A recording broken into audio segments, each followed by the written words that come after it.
Monsieur le Président, vous êtes en train de rater l'occasion de faire de ces Jeux un réel événement, des Jeux du futur.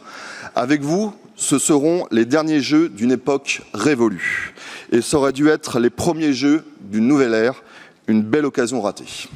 Monsieur le Président, mes chers collègues, avant de démarrer quand même mon intervention, tout à l'heure, votre réponse au groupe écologiste était quand même assez gonflée de votre part, puisque quand même, je peux le rappeler à l'ensemble de l'Assemblée, quand en commission JOP, j'ai demandé au président spécial, M. Wauquiez, quelle était sa position par rapport à Lyon, il n'a pas répondu.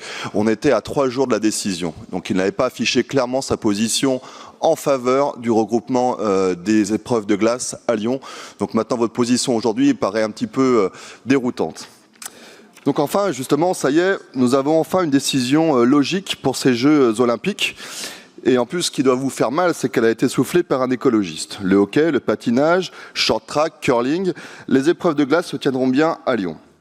Nous l'avions appelé de nos vœux, nous nous en félicitons.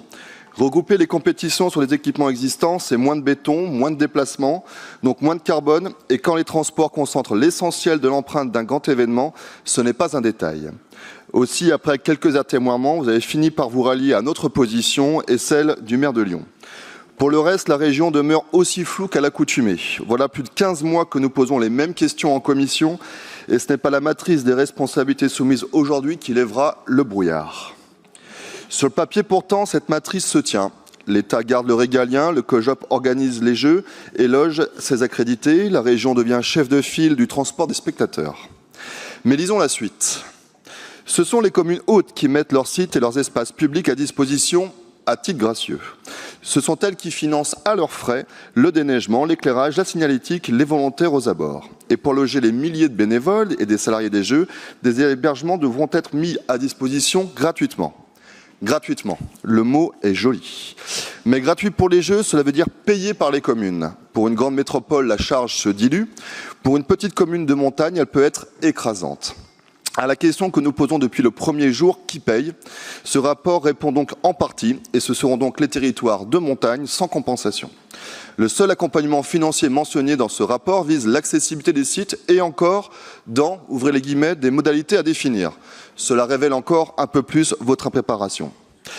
Permettez-moi également de relever une amabilité. Le rapport fustige ceux qui voudraient, j'ouvre encore les guillemets, contester systématiquement tout projet d'envergure. Voilà donc à quoi sert une délibération sur les Jeux, décocher une pique partisane.